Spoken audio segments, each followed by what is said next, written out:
Advanced Pharmacology 1, Hernando de Soto. In this lecture modules, we'll talk about pharmacogenomics, pharmacogenetics, malignant hyperthermia in regards to pharmacology, butyryl cholinesterase deficiency or BUK, same thing as pseudocholinesterase, and prolonged QT syndrome. Start with pharmacogenomics, pharmacogenetics. Question: which of the following is a characteristic of the enzyme CYP2C9? A. Main enzyme in the metabolism of warfarin. Main enzyme is in the metabolism of proton pump inhibitors. Main enzyme in the metabolism of codeine. Main enzyme in the metabolism of tramadol. Main enzyme in the metabolism of oxycodone. It is the main enzyme in the metabolism of warfarin or Coumadin. A, C, D, E are all incorrect because other enzymes are involved.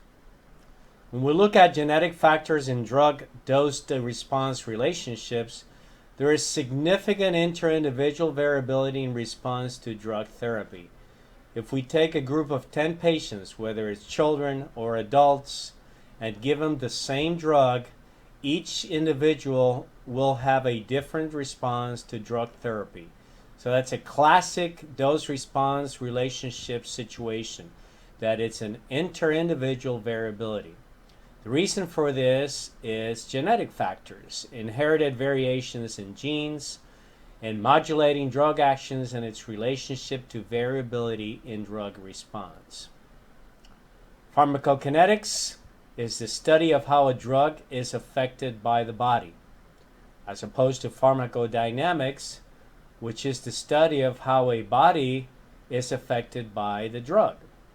But kinetics is the study of how a drug is affected by the body. Drugs absorption, distribution, metabolism, excretion. Genetic differences will cause patients' ability to respond to a drug in different ways. Many enzymes are identified for drug metabolism, and there's genetic polymorphisms identified for these enzymes. And classic enzymes in metabolism of drugs, the Cytochrome P450 enzymes. Now, the most common ones involved with drugs that we used in the perioperative period are CYP2C9, CYP2C19, CYP2D6. These are all Cytochrome P450 enzymes. There's differing phenotypes associated with deficient, reduced, normal, or increased activity of these enzymes, hence the variability in drug responses. CYP2C9, it's involved in the metabolism of many common drugs, including glipizide, phenytoin, warfarin, may lead to phenotypes that are poor metabolizers in regards to difference in enzyme activity. For example, warfarin or Coumadin shows reduced clearance and excessive anticoagulation in patients that are poor metabolizers. On the contrary, in patients that would be rapid metabolizers because of significant enzyme activity, then the Coumadin or warfarin would have increased clearance with reduced anticoagulation. What about cytochrome P452C19? It's involved in the metabolism of proton pump inhibitors and antidepressants. CYP2C9 poor metabolizers have a 5-fold higher blood concentration of omeprazole with higher acid suppression reflux cure rate. Rapid metabolizers with therapeutic failures at standard doses. So drug metabolism, the key thing is the presence of polymorphisms that is both diverse and complex. And again, almost all patients, at least up to 95% of patient variability in drug responses. What about cytochrome P452D6? Metabolizes codeine, tramadol, oxycodone, and hydrocodone to active metabolites. Patients deficient or taking 2D6 inhibitor will have less analgesia.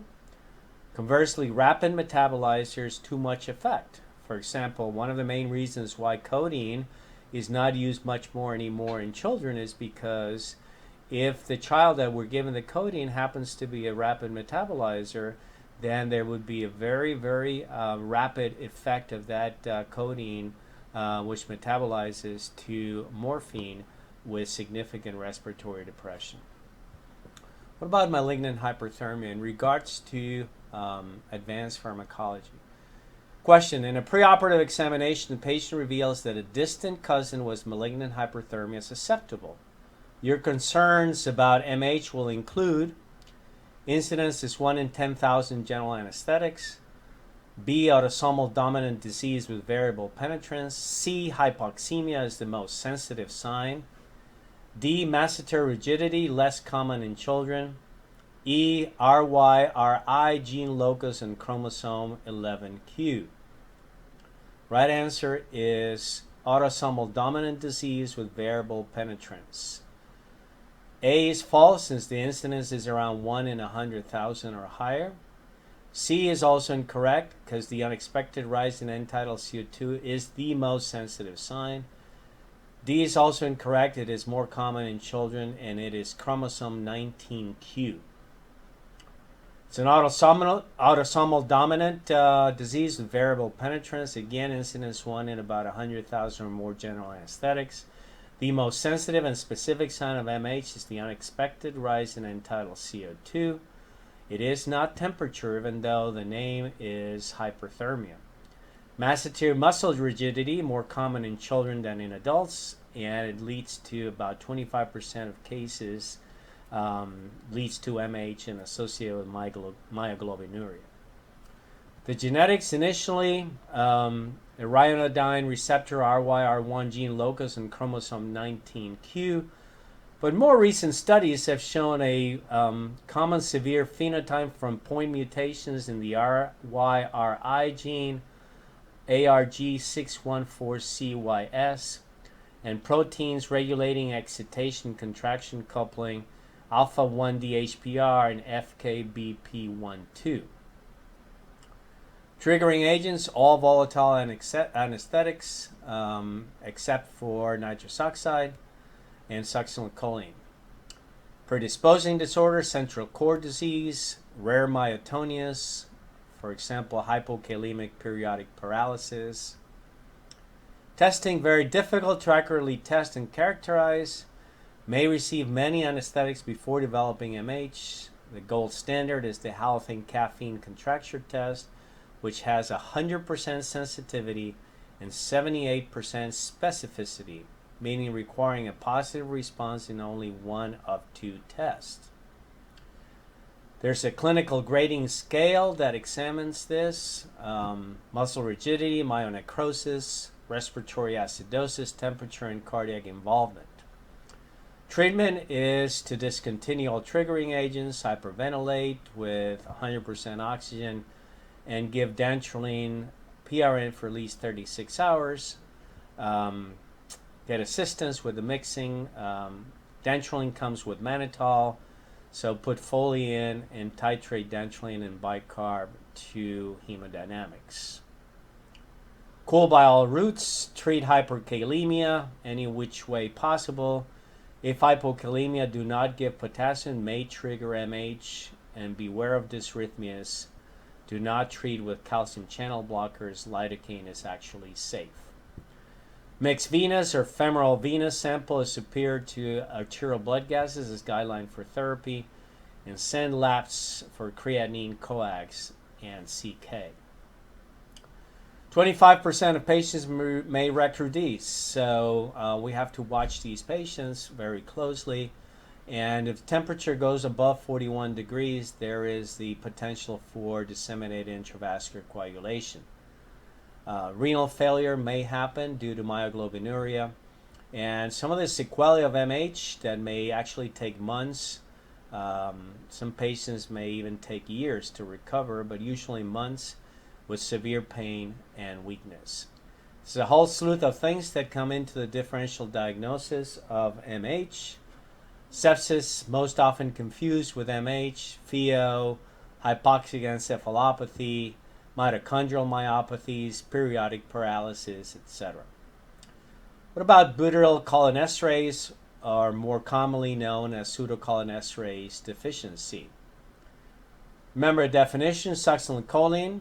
There's 2 molecules of acetylcholine, binds to and stimulates cholinergic receptors at a neuromuscular junction.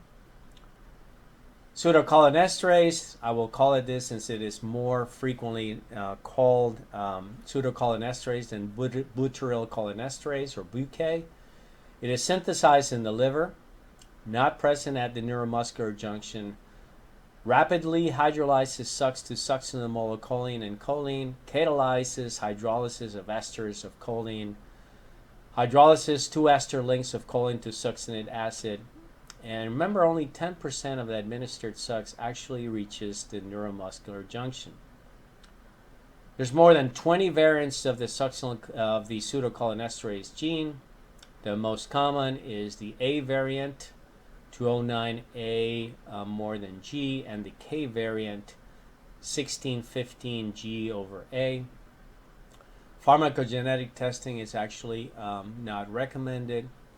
Pseudocholinesterase also metabolize mevacurum, a muscle relaxant, and combination of sucks and mevacurum actually can have an exaggerated paralytic effect. Also contributes to ester-type local anesthetic hydrolysis, and patients with abnormal pseudocholinesterase may actually produce toxic effects of these local anesthetics. Interesting, a possible therapeutic use in patients that present with cocaine abuse, because it actually may accelerate the metabolism of cocaine. So even though this is not widely used, it is a possible, at least, albeit therapeutic effect, albeit theoretical effect. Pseudocholinesterase deficiency levels may be affected by several things: liver disease, advanced age, and that is in this ever-increasing population in the United States, geriatric population. Obviously, this is a big situation. Malnutrition, pregnancy, burns, patients on oral contraceptive pills. But again, I put special attention on patients in the geriatric age with potential for pseudocholinesterase deficiency there. What physiologic and pharmacologic factors affect plasma pseudocholinesterase? Alcoholism will tend to increase butyryl cholinesterase deficiency, or actually increase pseudocholinesterase. Obesity also increases pseudocholinesterase, and high dose of succinylcholine may be needed in obese patients based on total body water and not ideal body weight. Again, if obesity increases pseudocholinesterase, you may need high doses of sucks to be functional in obese patients. Pregnancy shows a decreased pseudocholinesterase level. It can be decreased to 75% of normal, and post-delivery up to 67% of normal. Usually not clinically significant, but prolonged apnea can occur. Also can have decreased liver function patients. If you have those patients, they can present with decreased pseudocholinesterase levels. Butyryl cholinesterase deficiency or pseudocholinesterase deficiency can be inhibited by exogenous compounds. So if a patient comes in with, let's say, organophosphates toxicity due to insecticides more frequently, or in war zone areas due to chemical warfare agents, or ecothiopate, which is a topical glaucoma agent, can also be inhibited by anticholinesterase agents that are still used, even in spite of Sugamadex, still used significantly to reverse neuromuscular agents, and also in patients with myasthenia gravis, neostigmine, pyridostigmine, and edrophonium. Treatment of butyrylcholinesterase deficiency or pseudocholinesterase deficiency is supportive ventilation. No drugs exist to increase the rate of recovery. There's also the so-called wild-type butyrylcholinesterase, which is also inhibited by fluoride. One of the things that get asked quite a bit in different examinations, the so-called Dibucaine number. Dibucaine inhibits normal enzyme much more than variant. If Dibucaine is low, the native enzyme is not inhibited by Dibucaine, then expect an abnormal variant of butyrylcholinesterase or pseudocholinesterase. And this is just a table to show the type of butyrylcholinesterase or pseudocholinesterase deficiency. If it's homozygous, typical, incidence that's normal, Dibucaine number 70 to 80, and response to SUX is normal.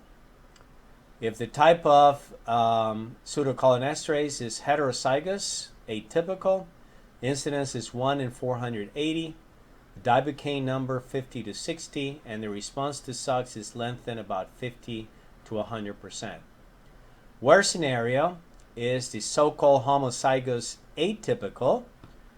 The incidence is 1 in 3,200 with a Dibucaine number 20 to 30, and a response to succinylcholine that can be prolonged up to 4 to 8 hours. What about the prolonged QT syndrome? The QT interval is normally less than 450 milliseconds in males. Normal in females is less than 470 milliseconds. Prolongation can cause the risk of arrhythmia. Worst scenario, torsade de pointes, which is potential life-threatening ventricular arrhythmia. It is a polymorphic ventricular tachycardia. The EKG shows a wide complex tachycardia or resonant tachycardia or ectopic beats. Then there's a post-ectopic pause. The subsequent QT interval is prolonged, leading to R on T phenomenon and sets up a reentrance circuit. So very, very malignant type of arrhythmia that can cause significant problems perioperatively. The treatment is to shorten the action potential. So pacing can do this, the heart rate more than 90 beats per minute, or the use of magnesium to inhibit the triggered activity. Again, magnesium is treatment of choice to prevent recurrence. So pacing and magnesium as the best treatment of choice for torsades. Now, we use perioperatively a bunch of drugs that can prolong QT. So obviously these patients, you would want to prevent use of any one of these drugs. Antiarrhythmics, drugs like amiodarone, Satilol, quinidine, prokinamide, bunch of antibiotics, ciprofloxacin, levofloxacin, erythromycin, etc.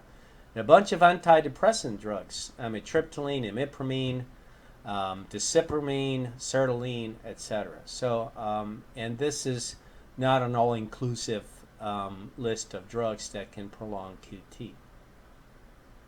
Antipsychotics, droperidol, which some people have, some don't in the United States, but a lot of haloperidol being used these days, especially for nausea and vomiting. Dolacetrol, ondansetron, methadone, a lot of the halogenated agents, anesthetics. So one of the situations that clinically a lot of anesthesiologists, we do not like to use the trons in patients that have potential for prolonged QT syndrome. So that can worsen the situation. So use other forms of control for nausea and vomiting. What about congenital long QT? It's been associated with or without deafness. With deafness, the so-called Jervell and Lange-Nielsen syndrome. Without deafness, the so-called Romano-Ward syndrome. And it can be anywhere from lightheadedness all the way up to cardiac arrest. So that's a significant situation in a couple of syndromes there. It can be triggered by both adrenergic stimulation and auditory stimulation. There's 3 ion channel abnormalities, LQT1, LQT2, potassium, LQT3 sodium. Can produce sudden death, usually in females, males with QT3, with deafness, QT over 500 milliseconds, and very widened T waves. So beware of these patients. Management acutely is with magnesium, replacement of potassium and calcium, and long-term beta blockers, with preferably long-term pacing these patients. That was congenital long QT. What about acquired long QT? Again, we've talked about many drugs causing it pharmacologically. Metabolic also, things like hypokalemia, hypomagnesemia, and hypocalcemia. EKG more notable for unusual T wave appearance, not for prolonged QT interval. So beware if there's unusual T wave appearance. Acutely, IV magnesium, again, replacement of potassium and calcium if indicated, and avoidance of amiodarone that may worsen the disease. Long term, again, beta blockade, pacing, especially LQT3, and refractory cases, even going to a stellate sympathectomy. Methadone, which has had a resurgence in its use in both pediatric and adult populations for pain management. It's lasts a long time, and it's fairly cheap. Has been associated to QT interval prolongation, and there's actually an FDA black box associated to it.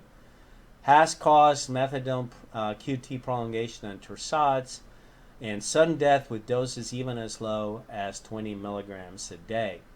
Etiology, it's an inhibitor of human cardiac ether agogo related gene, which encodes IKR, delayed rectified inward potassium channel. Confounding factors in methadone here is patients that may have a history of long QT syndrome. If someone in the family, a sibling, a parent, or somebody has had a history of sudden cardiac death, history of other rhythm disturbances, if there's any structural heart disease, any CPY inhibitors or other QT prolonging drugs. How do we monitor these patients? The patient is on methadone and with potential prolonged QT syndrome, pre-treatment EKG, follow-up at 30 days, then annually, more frequent for doses in excess of 100 milligrams a day, and more frequent if QTC is over 450 milliseconds. Thank you.